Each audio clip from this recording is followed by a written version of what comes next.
Boom. All right. Hopefully everything is working. I had to reset a bunch of things. Excuse the messy hair, but howdy. I'm Jakin. Welcome to Swordplay and Sorcery. John, thank you for being here. Dungeon Coach, thank you for being here. I am not shy at all. As the player or the DM? Oh, Dungeon Coach. I would assume he would be the DM. Or I think it's actually GM in this game. Oh my gosh. But here we are. I'm working on some session prep for my home game of DC20.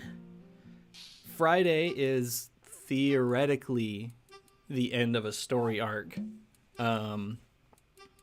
So we'll see how it goes. I'm going to do a giant rundown of everything that's led up to where the players are, and then we're going to figure out how to make this final story beat within this arc epic, hopefully.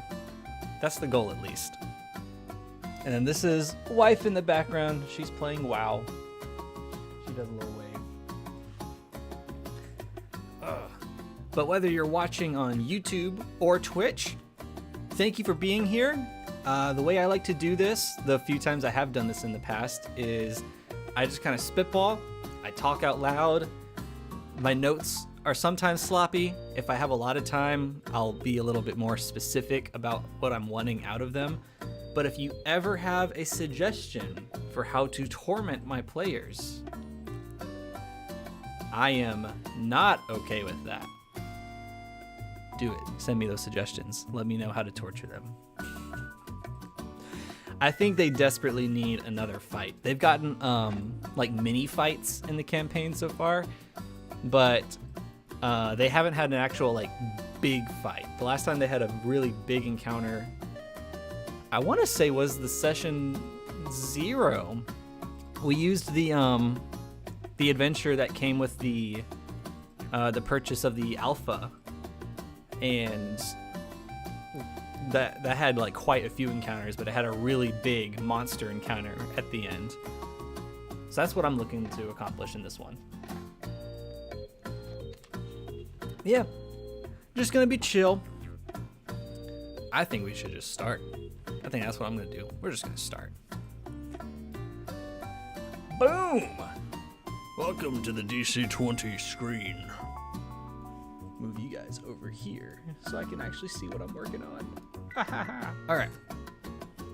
So, I'll walk you through what I have so far, and then I'll walk you through where we're at, why we're doing what we're doing. So this is what my notes look like when I'm running a session. I have the session number of the current story arc, and then I have at the very top any reminders I need to be aware of right off the bat. We have 8 players. 1, 2, 3, 4, 5, 6, 7, 8. Yeah, 8 players, which is a lot.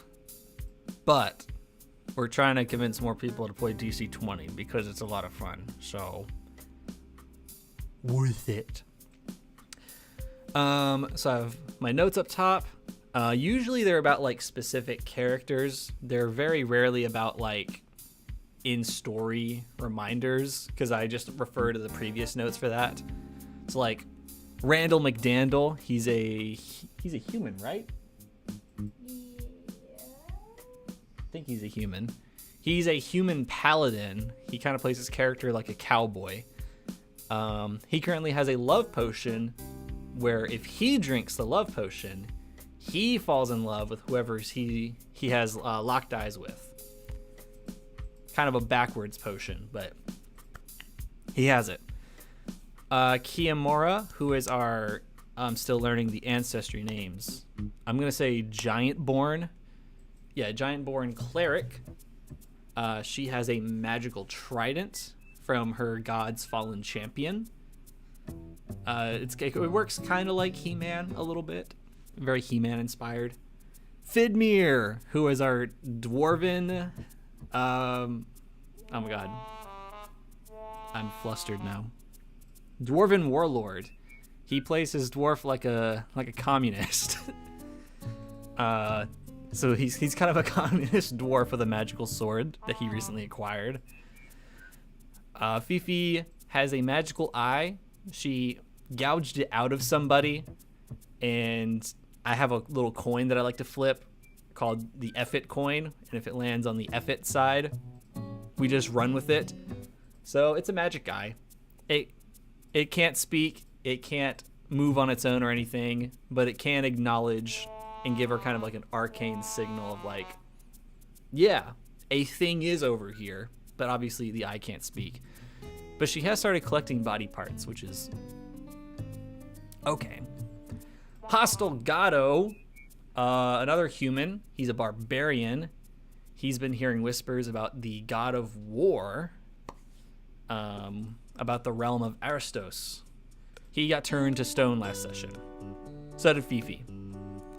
Boblin the Goblin is a little bartender at a tavern. They kind of semi-kidnapped him and brought him along the adventure. He's been looking for any chance to escape and go back to his job because he needs money. He also got petrified. So we have 3 people petrified. And everyone took a long rest. So that everyone should be at full health, with mana, with stamina. Their rest points should be refreshed, etc. Under that, I have character goals. So if anyone has anything kind of like specific or detailed, that's what I do. Conkus, thank you for the 13 months in a row subscription. Whoop whoop. Has it really been 13 months? Dude, you're keeping the streak alive. It's like Granny Mabel, for example. Her character goals are to protect Stella and take care of the party. Stella Peachvine, protect Mabel. And then we have our adventure summary. So right now, there's a serial killer who has taken to calling themselves the Silent Scribe. They've lured the party into doing his bidding. Our heroes must eliminate their main source of corruption in the city of Nana Parbat, or more people will die at the hands of the Silent Scribe.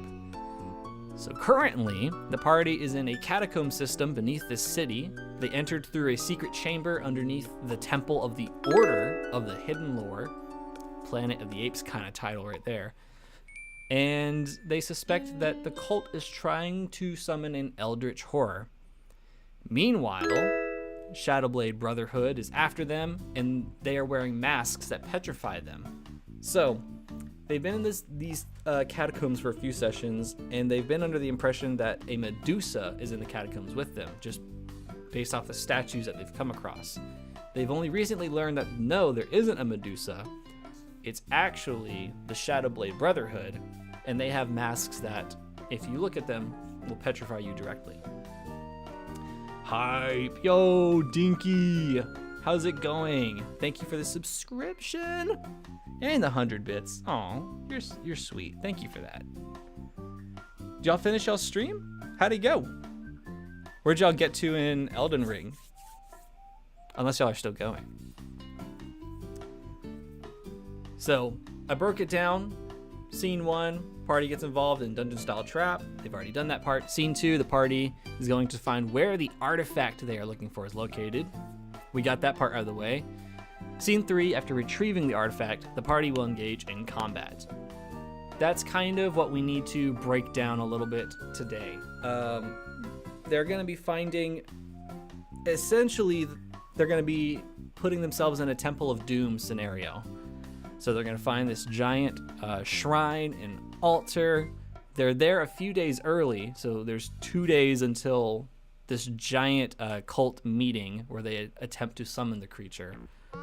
So thankfully they're there early, but we still need some kind of encounter in here. So that's what we're gonna work on. So we're gonna slash heading 2. We'll call this scene 1.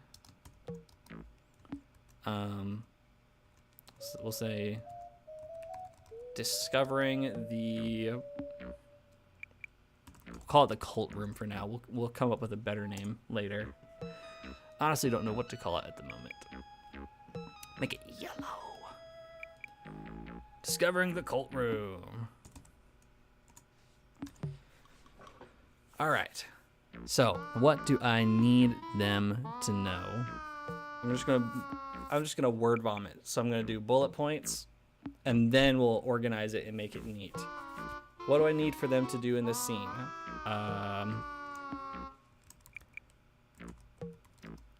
Discover the main sanctum. No, that's not the word.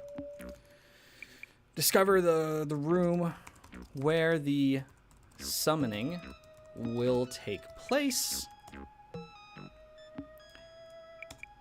Let's see. They need to, they need to identify the statue / shrine in the room and get a clue of who is inside of the casket or tomb.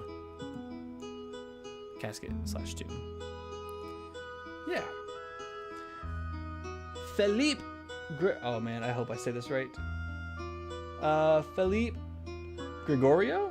Hopefully I said that right.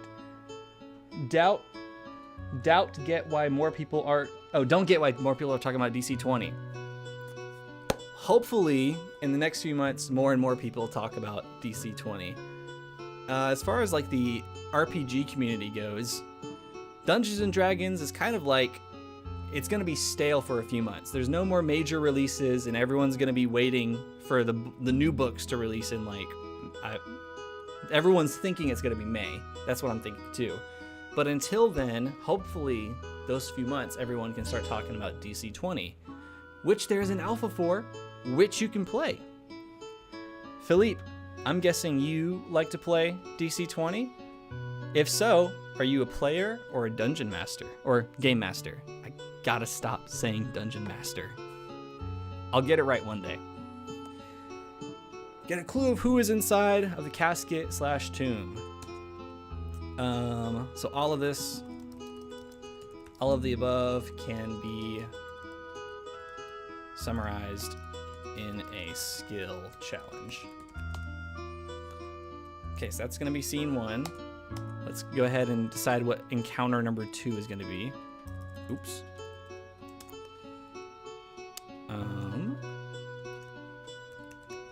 Scene 2.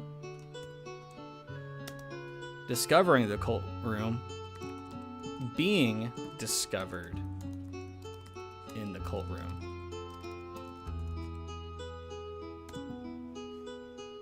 So they find the room, they have time to kind of do a little bit of investigating, but ultimately they are going to get discovered.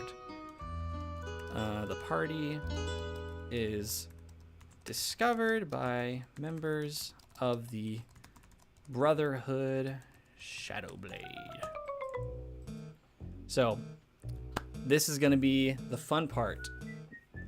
This is going to be an encounter where they can't look at who they're fighting, because if they do, they risk getting petrified. That's going to be a fun encounter to build. Let's see. Thanks, Philippe. Yes. I just lurk on the server, but I got the alpha. Nice. It's so good. I can't wait for my party to finish this arc. So the agreement that I have with the players right now is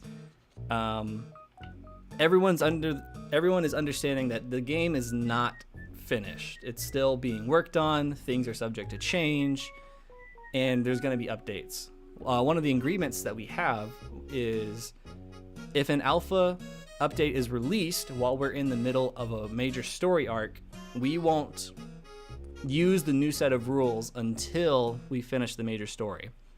So this session is hopefully the end of this arc, and then we can finally move from the 0.4 to 0.5. We can get more detailed with the ancestries if people want to play different characters or ancestries and classes.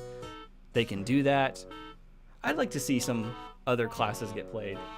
Like we don't have a rogue, we don't have a fighter, we don't have a monk, we don't have a ranger.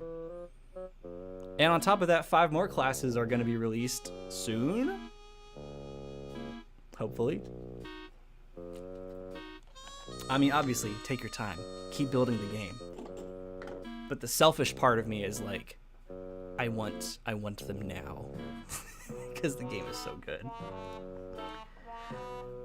So yeah. Scene 2, being discovered in the cult room. The party is discovered by members of the Brotherhood Shadowblade.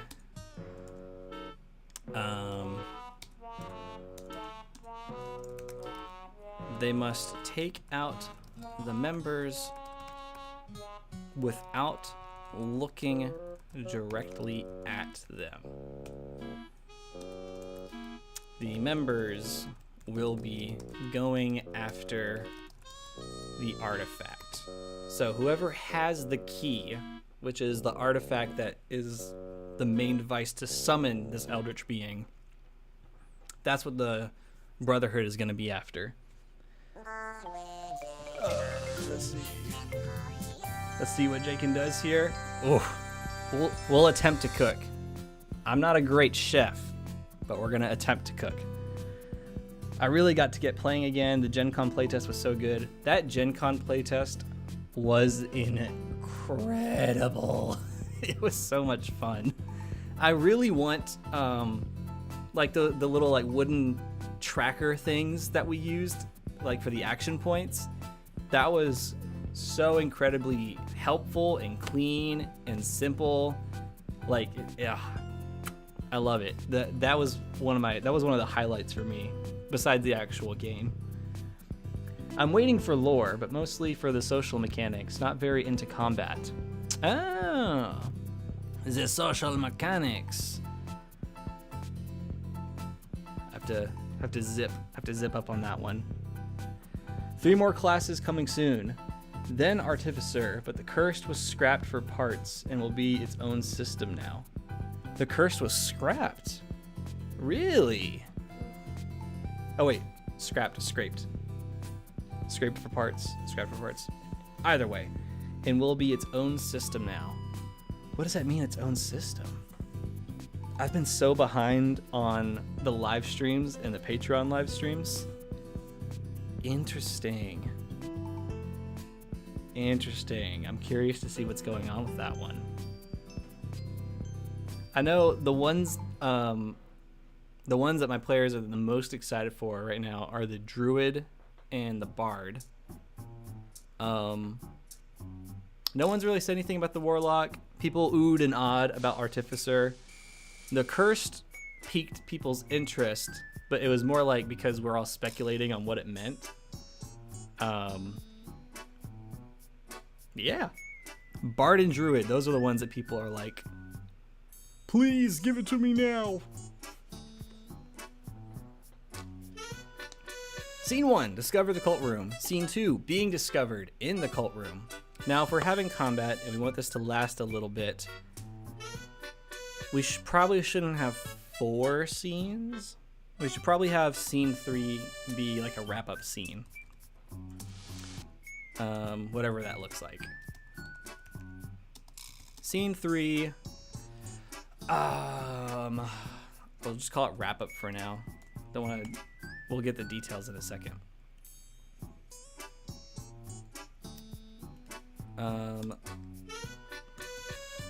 What do we want for the group? We want the group. We want them to defeat the Shadow Blade Brotherhood. Ah! Oh my god, I can't type. Escape the caverns with the artifact. And proof of the Temple of the Order of the Hidden Lores schemes help. Escape the caverns with the artifact and the proof of the blah blah blah blah schemes, and get a reward from the capital. And that reward is going to be nice. That's where I'm going to start playing around with kind of a strongholds and bastions idea within DC20. Jakin, I need 1 follower. Help. I got you, Connor. Listen. Conkus Bonkus is in the chat. 1 follower away from affiliate. Here's why you should follow Conkus Bonkus. Oh my god, I need a sales pitch. Lethal Company. Connor streams a lot of Lethal Company with some very close friends. Distal's Company, Distal's Group, Distal's Co. Distal's Place. I'm having a stroke tonight. I got put on the spot to do a sales pitch. A lot of great stuff, a lot of shenanigans, very modded Lethal Company. So it's not just the base game, it's like you're being chased by a jack-in-the-box that screams Freebird. Or you might think you hear your friends, but it's actually a monster. A lot of spooky moments. So 1 follow, go be that follow. Go be that 50th follower. Make Connor's day. You will be the poster boy of Connor's channel. That's all I got. I'm mentally drained. It's semi-icy in Texas. It's very cold outside. And it's cold in this house. I get the reward, blah, blah, blah. Okay.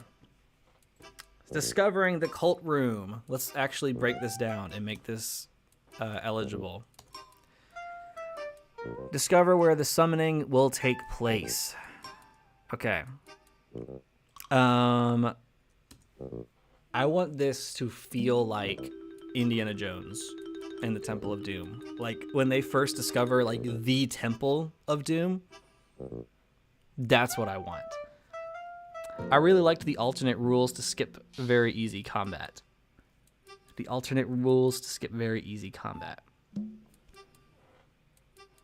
Oh, like where it's like a combat like skill check? Is that what you're referring to? We do that a lot. That's probably a little bit of what we'll do here. We'll probably have it be like the skill check, they take out the goons and everything, and then boom, big boss battle, Elden Ring, HP bar pops up. And oh my god, I thought we already did everything. Nope. Okay. Let's actually get a picture. Maybe a picture will help me. Let me see. Temple of Doom. I might just straight up describe it like the Temple of Doom. Let's see. We're gonna copy image and Command V. Boom. Yep, could see myself doing that for all of them. For all the combats. Oh, wow. So you're like really, really into the social stuff. What kind of social mechanics, like would you be hoping for with DC20? Like I know we like kind of have like some little ones, like some little pieces here and there, but like what's something that you would really want out of DC20 like social encounters?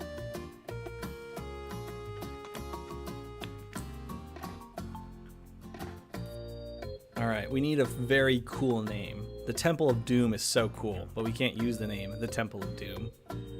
What's a cool cult room name? We might use Fantasy Name Generator.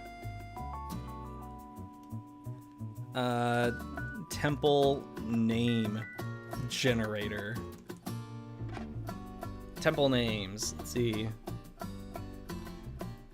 Altar of Remorse, Pantheon of Dreams, Sanctum, Cathedral, Luminescent Cave, Putrid Cliff, Mythic Pasture.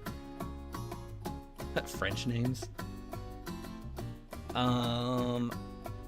Because look, here's let me say this. Here's what they're summoning, right?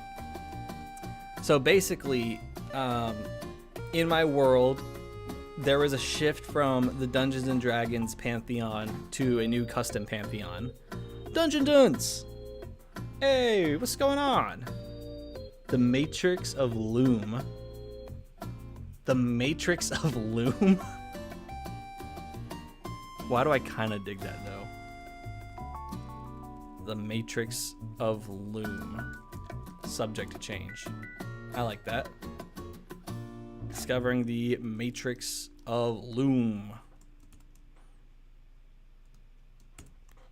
Boom. Yeah, there's a giant statue in there it's straight up Tiamat. So all of the things that they've been seeing in the caverns about 5 heads, multicolored rooms, it's Tiamat. Tiamat was in this world at one point, banished. Tiamat is no more. The D&D Pantheon is no more. There's a new custom Pantheon that lives in this world now. So basically, this cult is under the assumption that they are going to be summoning Tiamat and the old god Torog. What they don't know is if they actually succeed with this summoning, they aren't summoning the old god, they're summoning the new god, who in some ways is much worse than the old god. Dungeon Dun says, not much, just chilling. Who, me? Just chilling. We're doing some DC20 Session Prep. It's kind of all over the place. Hopefully it's a little more structured going forward, but I figured why not? We're just going to stream it. It's already a chaotic process. Why not throw stream into it? Make it even more chaotic, right? Plus, it was an excuse to make a thumbnail. I haven't done that in a little bit. All right. Let's describe the Matrix of Loom.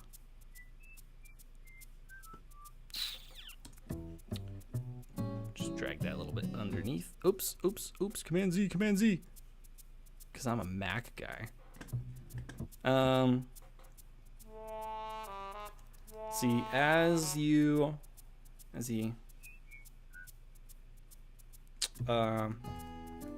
exit the tunnel,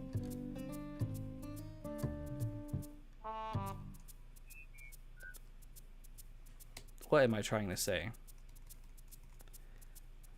As you my brain is frying. I don't know how to write anymore. I've been doing bullet points, just like spitballing for so long. It's been so long since I've actually like done it. You know what? Let's just do it the way I've been doing it. Let's find out the key details. Matrix of Loom. We'll make it little sub bullet points. It's a large dungeon-like room.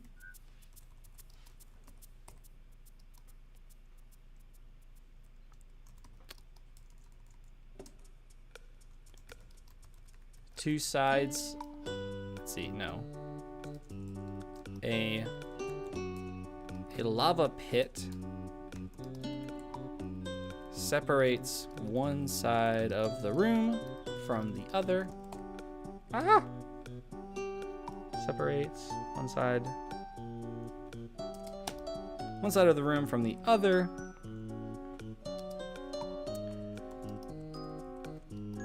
It looks like on the far side of the room Looks like the far side of the room has been prepared for multiple members to kneel. Kneel before Zod! It looks like the far side of the room has been prepared for multiple members to kneel. On the opposite end of the room, there is a giant statue of the dragon goddess Tiamat.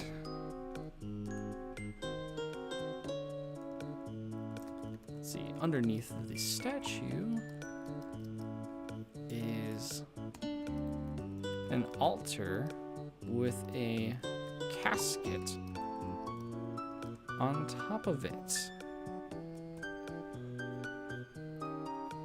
So they need to identify the statue / shrine of the room.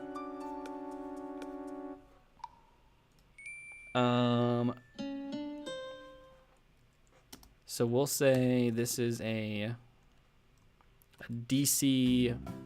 I feel like it would be a lot easier to identify Tiamat, but we'll say it's a DC 10. Religion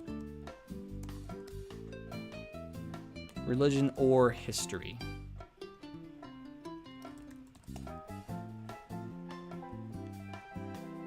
I can't see it being harder than that.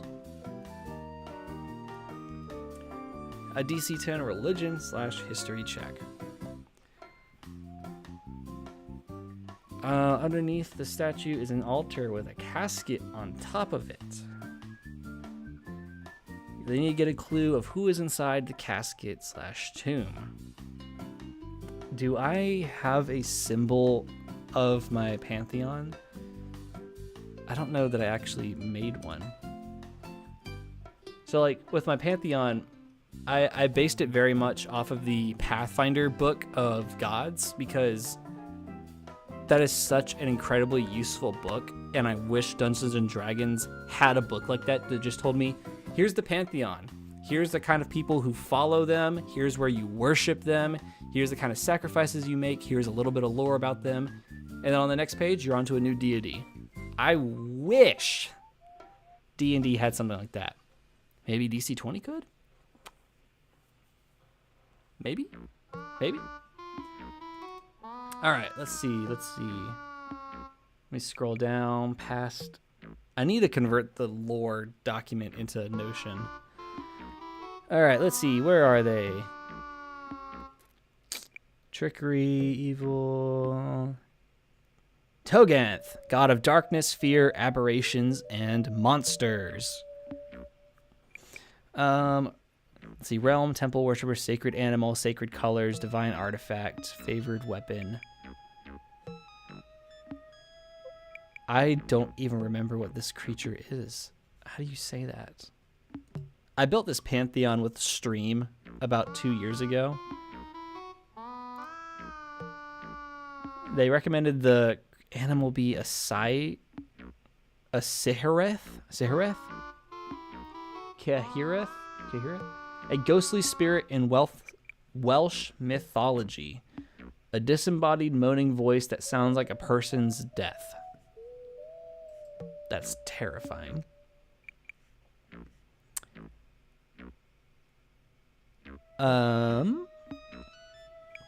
Okay, what's another symbol we could use? Black, purple, and red. Okay, the casket will be purple and red. And we'll have the Tome of Monsters on top of it. So that's his divine artifact. Okay. There's an altar with a casket with a red and purple casket on top of it. Beside the casket, on a pedestal, lies a giant book labeled the Tome of Monsters. Okay. So we'll say this will be a few checks. We'll say it's a DC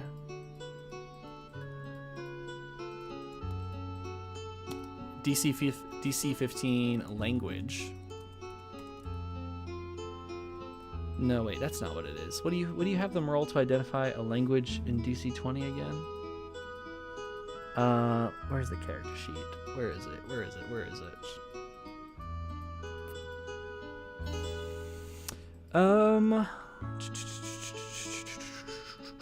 Let's see. DC20, there we go. I think it's actually an intelligence check.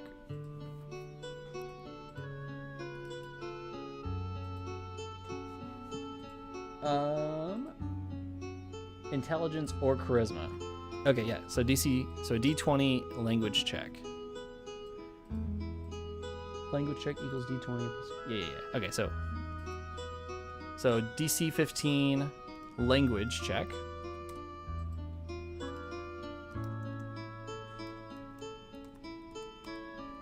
And then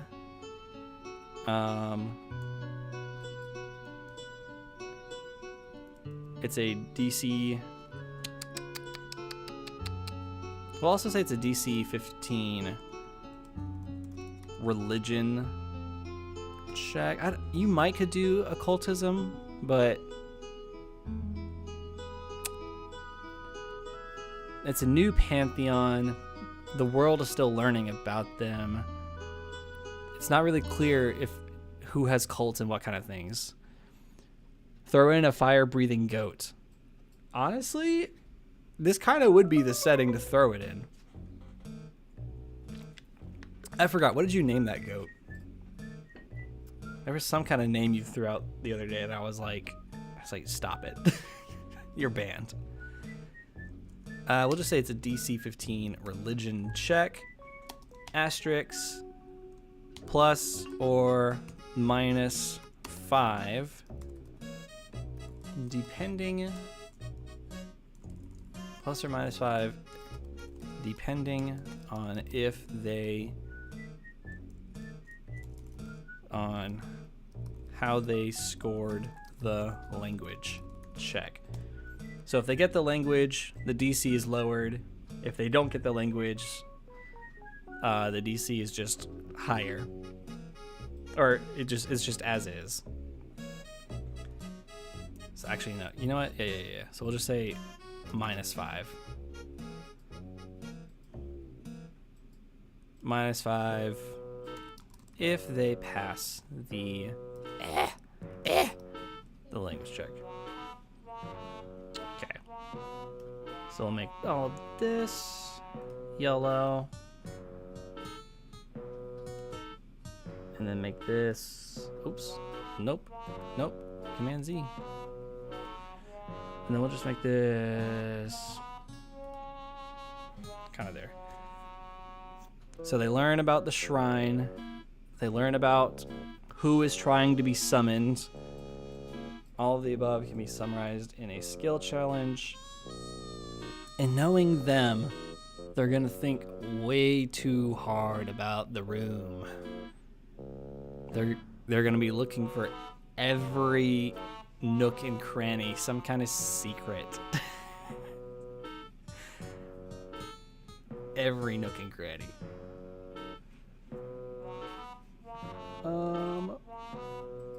Let's see what's going on. That'd probably be nice to know.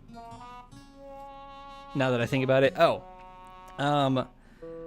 basically the party, they've been in catacombs for the past few sessions trying to find this ancient artifact while also being chased by this clan that has a mask where if you look at it directly, it petrifies you. It works like a Medusa. They finally got the artifact, and this next session they're going to be coming across the room where the summoning is supposed to happen. They're 2 days early, which is great, and the artifact that they found is a main component to summon the creature, or the false god, right? So basically I need them to discover the room, have some kind of combat encounter, and then escape with hopefully their lives and proof of this well-respected, basically like library being evil. Like, hey, yo, these librarians, they're not actually what you think. They're actually like cult people. I'm always down for a fire-breathing goat, but the religion check can be about interpreting the religious iconography instead of identifying the deity. The iconography, that's also, yeah, I could easily run with that. Oh yeah, the key. So the Tome of Monsters has a lock.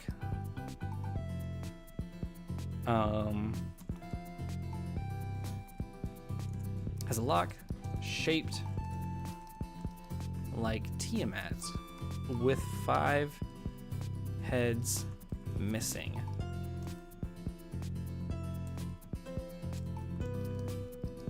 Let's see. If the key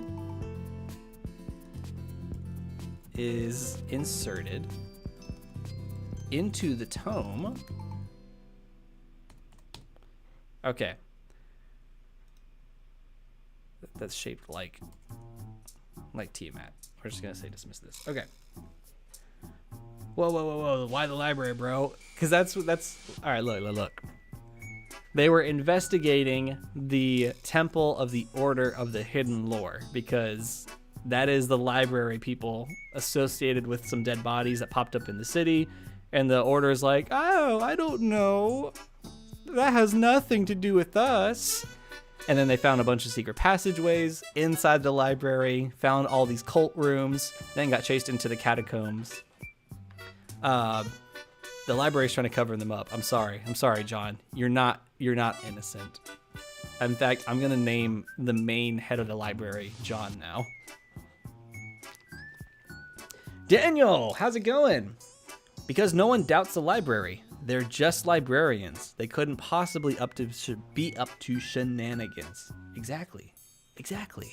You get it.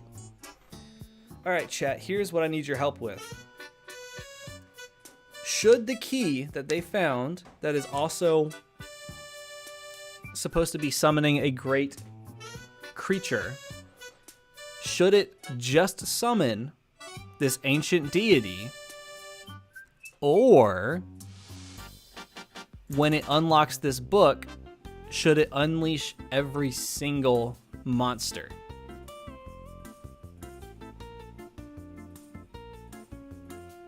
I'm gonna leave it in your hands. It can either summon just the god of monsters, or summon the god's monsters.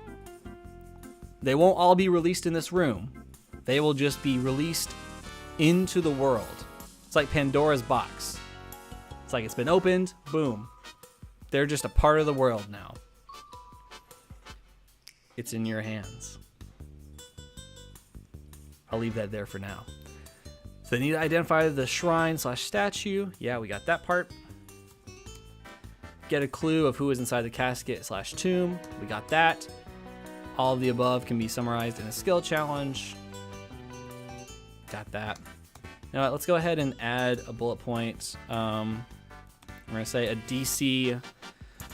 The Brotherhood, they're really good at being sneaky. Let's go with the middle of the road. Let's go with DC 18. Awareness check. Will reveal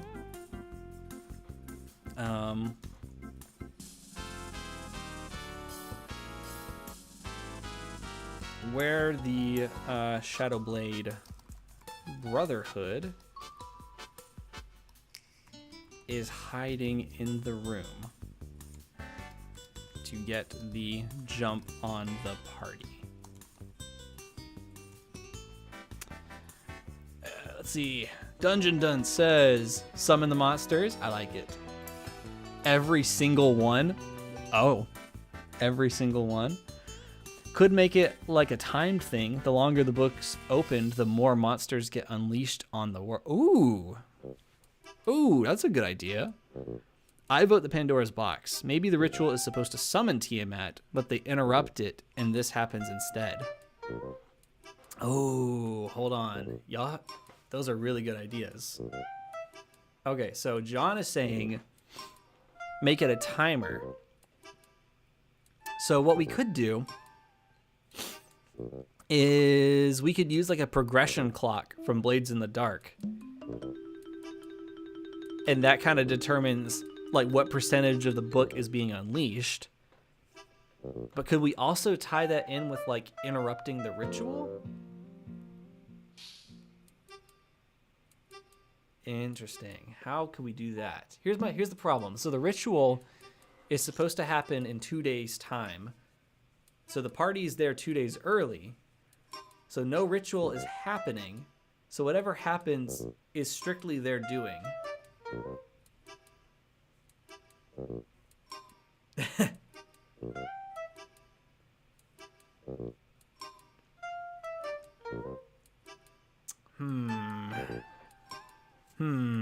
I do like the timed idea though.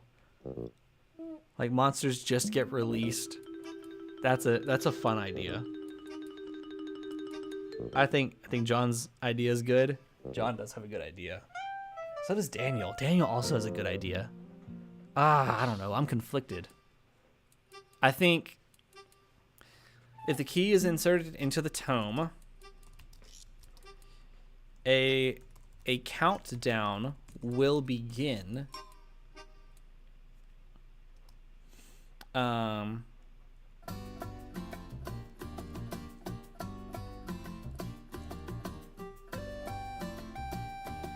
Countdown will begin.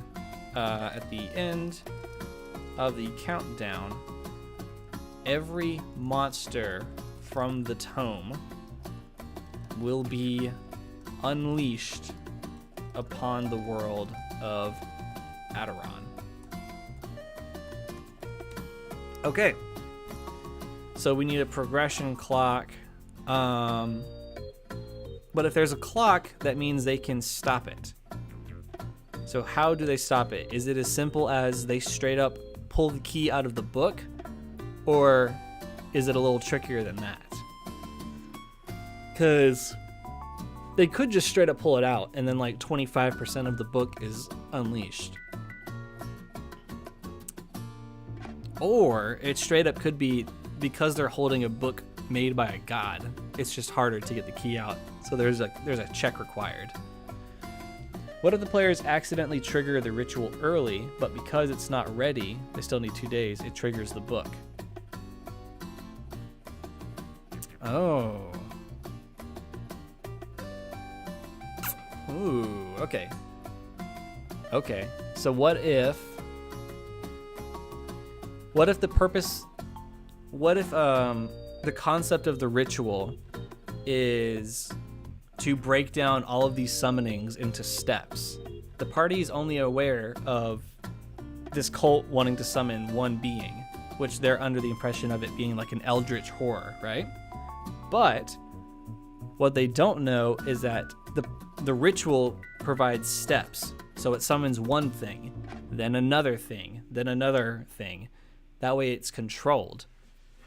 But yeah, because the party doesn't have this information and they accidentally trigger it, it's just like boom, boom, boom.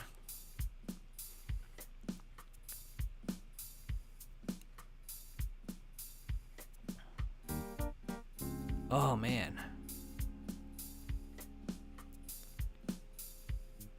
Oh man. Okay. There eventually has to be combat in this session. They've been itching for some combat. They've been itching for it. Okay, so if there's combat, that means the Shadowblade Brotherhood, they're in the room. Do we also have a monster pop up in the room? I think they should have to destroy the book. Once the key is put in the book, it activated the book permanently, thus making destroying the book the only option. Ooh. Okay. I like that. I like that. We'll go with that. They have to destroy the book. So maybe they remove the key, think it's fine, and then monsters just keep appearing. Yeah. Okay. I like that. So if the key is inserted into the tome, a countdown will begin. At the end of the countdown, every monster from the tome will be unleashed upon the world of Aderon.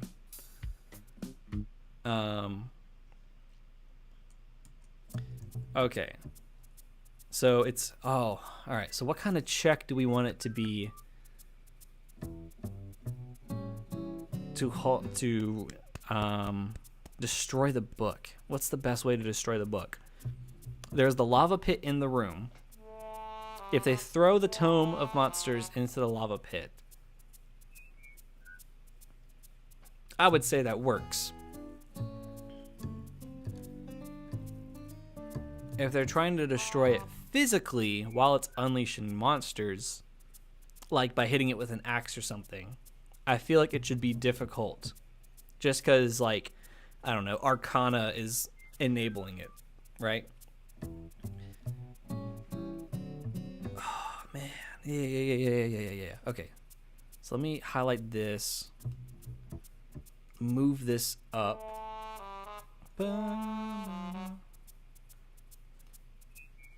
DC 18 awareness.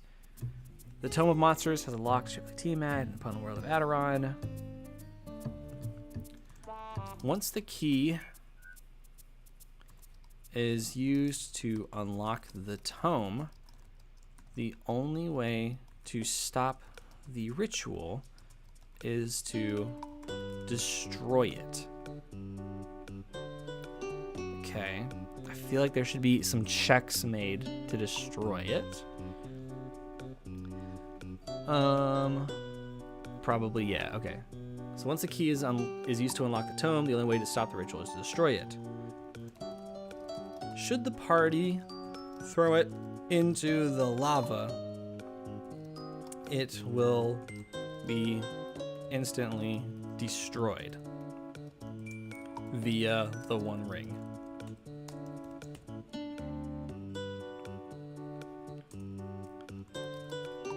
If the party attempts to break it physically,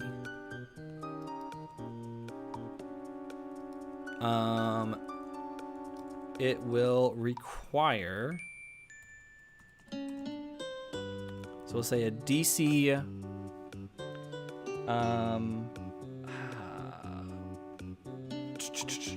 what do we say? Like a martial check?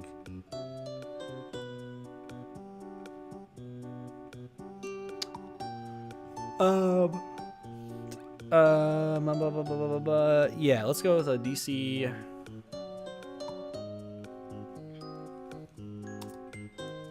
I just like increments of 5. A DC 15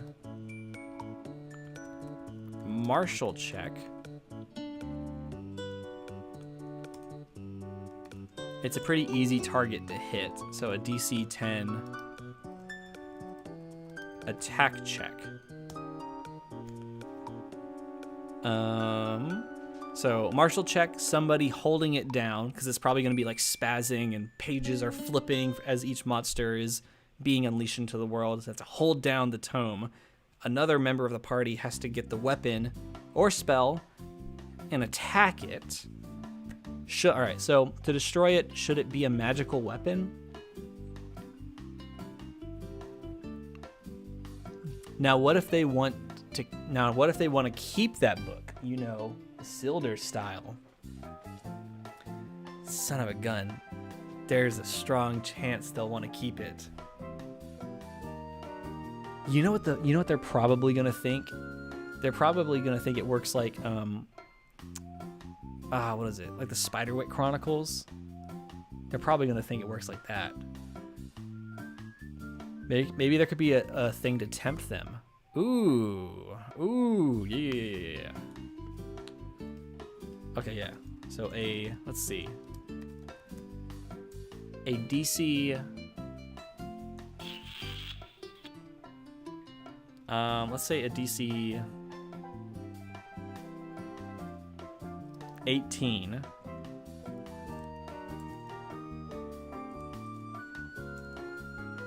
Yeah, the DC18 mental save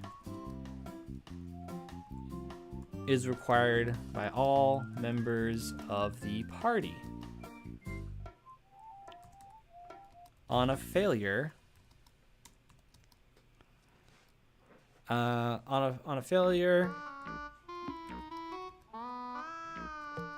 they do not wish for the book to be destroyed and will do everything in their power to protect it.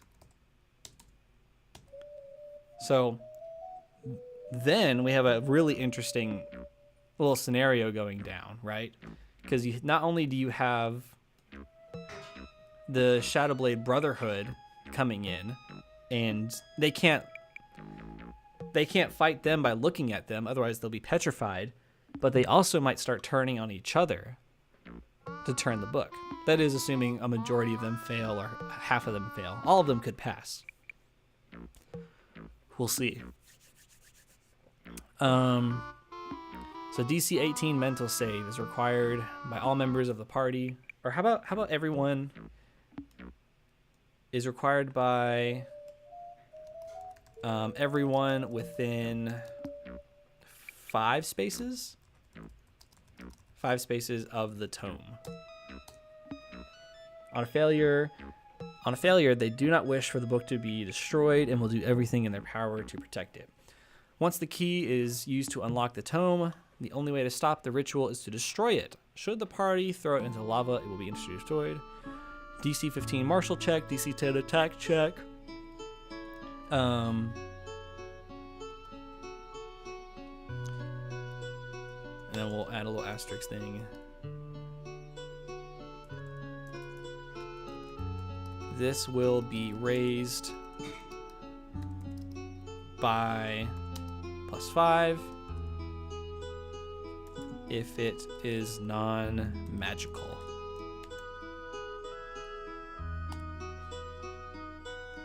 I'm sure they're gonna love that. Yellow. Yellow. And then red. Oh, that's gonna bug me. There we go. Red. Okay, so we have something to tempt them. We have ways to destroy the book.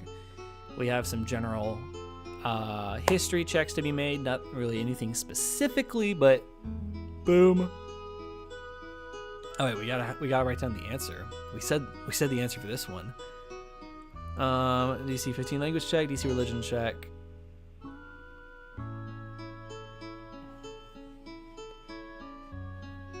DC 15 religious check.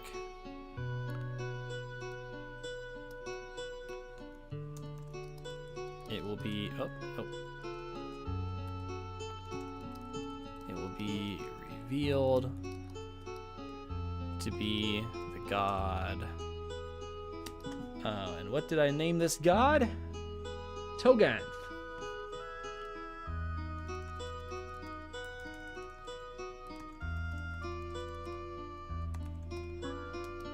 Let's see, Toganth.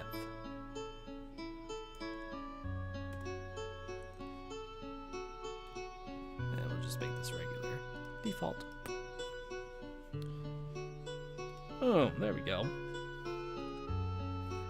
I mean, this sounds like the mythical Solomon's Tome of Summoning. Temptation, why couldn't there be something in there that could grant their desires / solve their character's quest? Interesting. I'm not familiar with Solomon's Tome of Summoning. Temple what? I don't know what I'm doing, man. I thought it'd be funny, I guess. Okay. Howdy, Quesnor. Tome of Summoning. Solomon's Tome of Summoning? Yeah, let me look into this. That's interesting. Solomon's Tome of Summoning.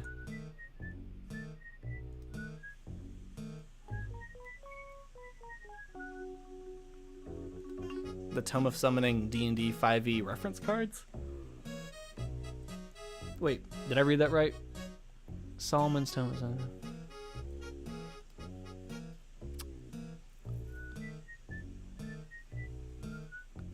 Confusion. I don't think this is it. Is it the Key of Solomon? The Key of Solomon, also known as the Greater Key of Solomon, is a pseudepigraphical grimoire, also known as a book of spells, attributed to King Solomon, like of the Bible. It probably dates back to the 14th or 15th century Italian Renaissance. It presents a typical example of magic. See, were written during the Renaissance. No, not okay. So not that King Solomon. These in turn incorporate aspects of. Okay, but like, what is it? It's an important Italian manuscript. There's a lot of drawings in here. Summary: the Key of Solomon is divided into 2 books. It describes the necessary drawings to prepare each experiment, or in more modern language, magical operations. Interesting. All magical operations are performed by the power of God. This feels like something that'd be like in an Indiana Jones movie. Babylonian philosopher. Wait. Okay, so is this that King Solomon? But it's also the Renaissance.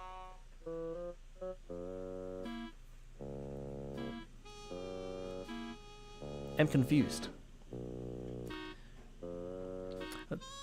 Solomon is believed to have gained power over like 69 demons and angels and written the seals for summoning them in a book.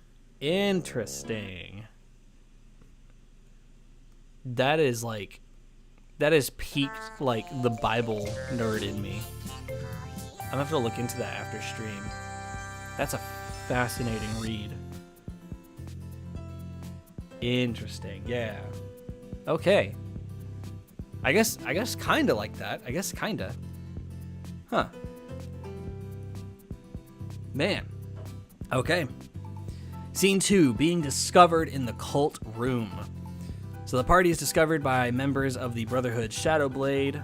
They must take out the members without looking directly at them. I'm gonna need to build stat blocks for them.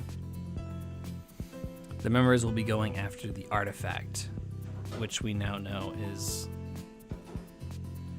Oh wait, but if they also have the tome, the artifact, so we'll say the artifact / tome.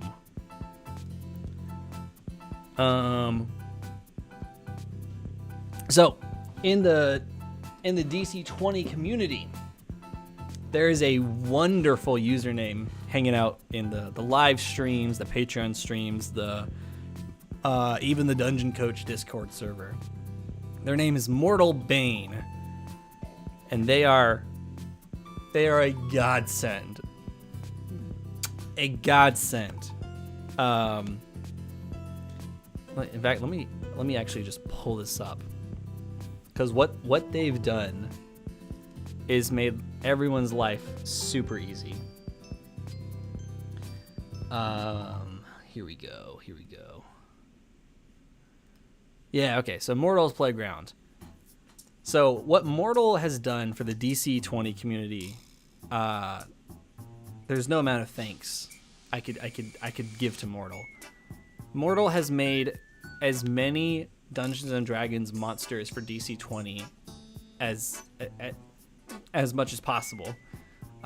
Even doing like custom items for people, custom classes, ancestries for the game, potential spells. Mortal's even uploaded adventures. And recently, Mortal's thought process for how to create monsters. Because like you go in here, right? And he's got them all beautifully classified. I think Big Macs tastes okay. You know what? I'm gonna agree with you. I used to be a really avid Big Mac guy, right?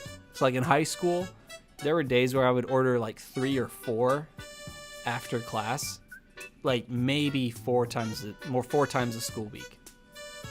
But like recently, the Big Macs, they haven't been hitting.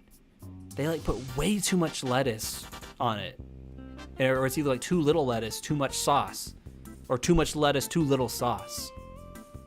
Like they don't know how to balance their Big Macs anymore. I'm with you. They just taste okay now. Maybe I'll make a Big Mac monster. But look at this. Animated armor, Balor, Banshees, Basilisk, Beholder, Boggle, whatever Boggle is, Bugbear, Bullywug. You see what I mean? Like, look at that. Look how sick that is. Look at everything that thing can do. Sheesh. Level 10. My party's level 1.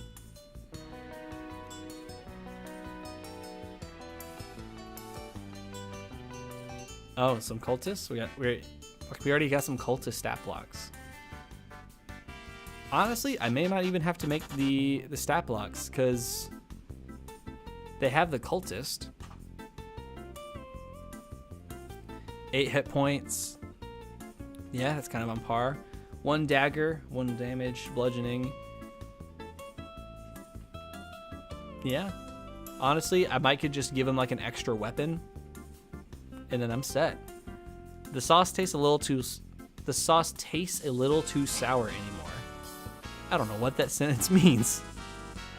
Original Big Mac is hidden in the tome. Dude. I think we have to make a burger monster now.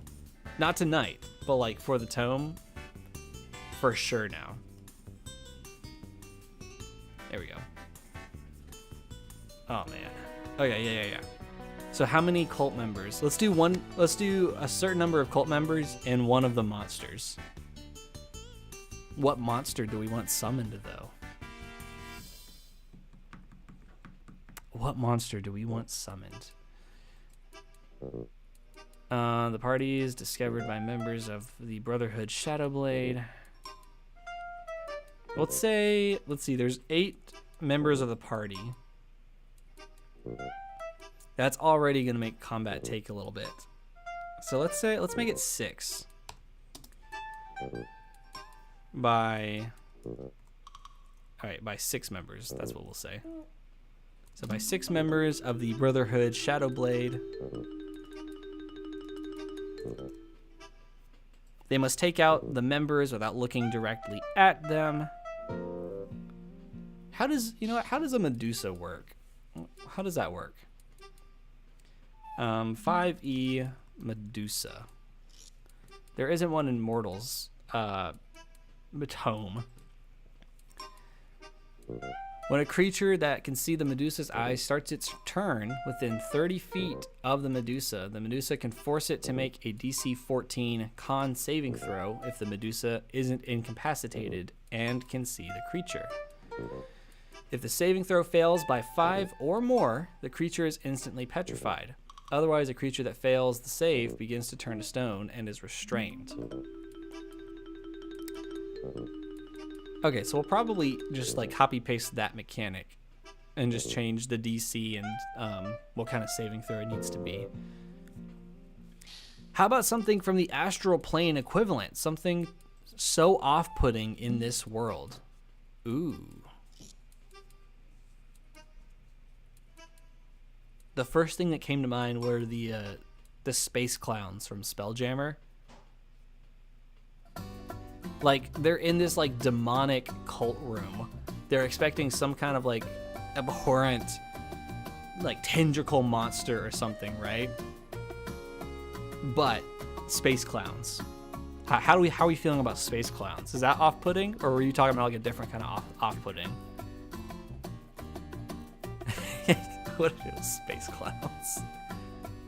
Do you think that would ruin the tension in a bad way, or that would be like off-putting enough to be like, yo, yeah, okay.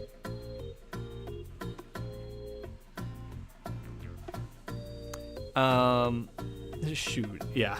I might make it just space clowns. Kind of like that.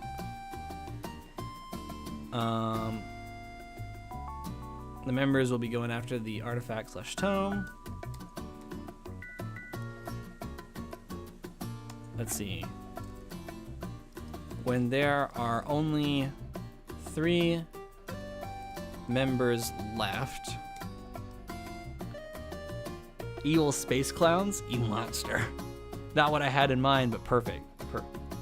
Alright. When 3 members are left, when there are only 3 members left, 3 space clowns will appear. The members will be going after the artifact / tome. Okay. Yeah, I like that. So, let me add that to my to-do list. To-do list.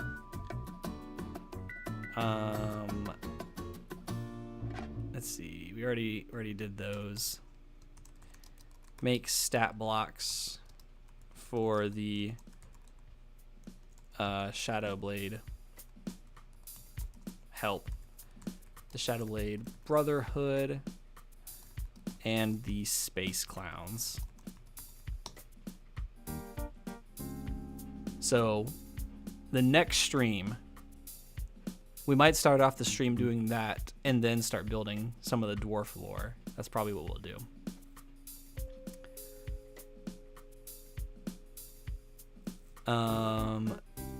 Yeah, I'm kind of digging that. Let's see. If you describe them in like a horror sort of way, it might hit pretty well. Yeah, that's something I'm gonna have to think about. Like, what's a way to make space clowns terrifying? I'll have to probably build a stat block and then see if there's any kind of like disturbing visual that I can throw in there. What if the cultists are also really confused by the space clowns and they're all just like, dude, what are these and how did they get summoned?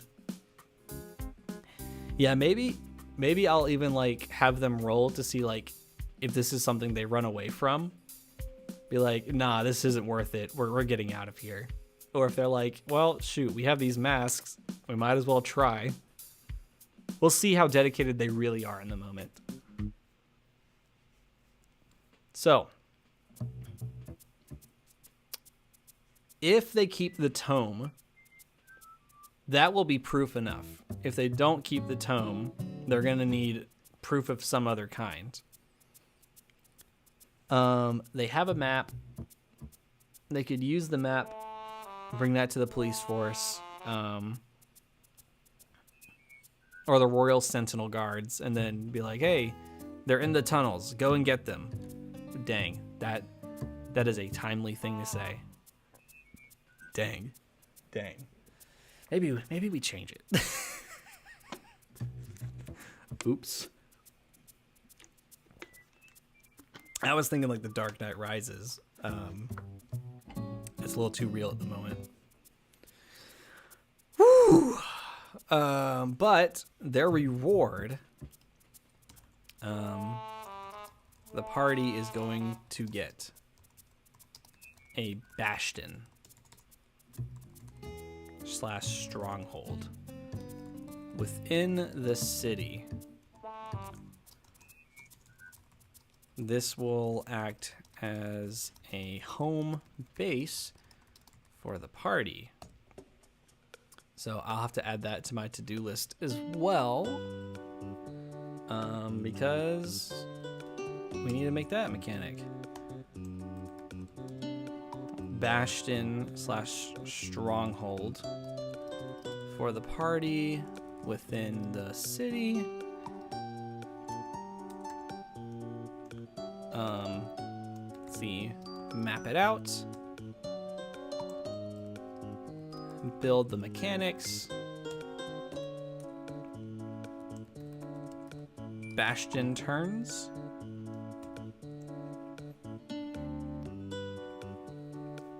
and then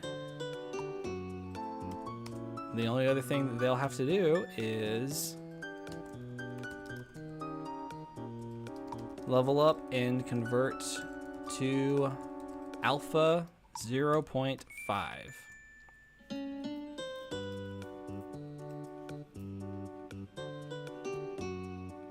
Okay.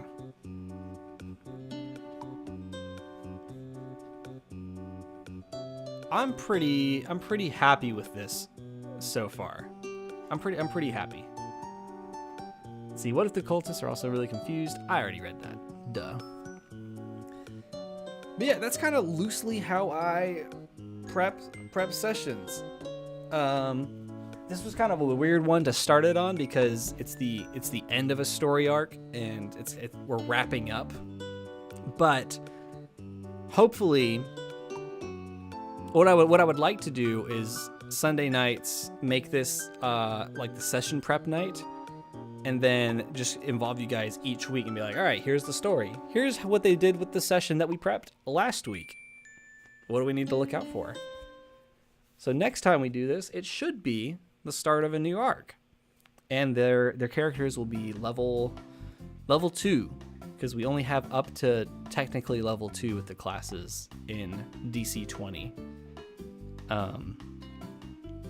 So I'm trying to drag out their levels as much as possible.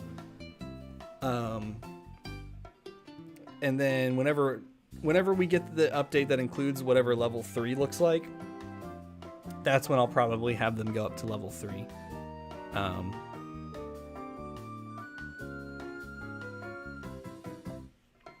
Whenever that is, I would imagine that would be in like March. That'd be my guess. But that is all the time that I have for tonight. Thank you so much for joining me and helping me out and all those wonderful suggestions. Thank you, Dungeon Coach, for the follow. Thank you, Conkus, for subscribing again 13 months in a row. That's really, really sick. Dinky, thank you for those 100 bits and also starting a hype train. That was wild. I don't know if I've ever seen one of those, so that was kind of cool. Next stream will be Tuesday, 7 p.m. We're going to be world building. So the session prep that we've been doing for this campaign, we're going to be world building. Basically, I wanted to go over the origin of dwarfs. I had a really interesting idea that I kind of want developed, and it's basically dwarfs don't come from the earth. They come from meteors. I'll explain that more on Tuesday.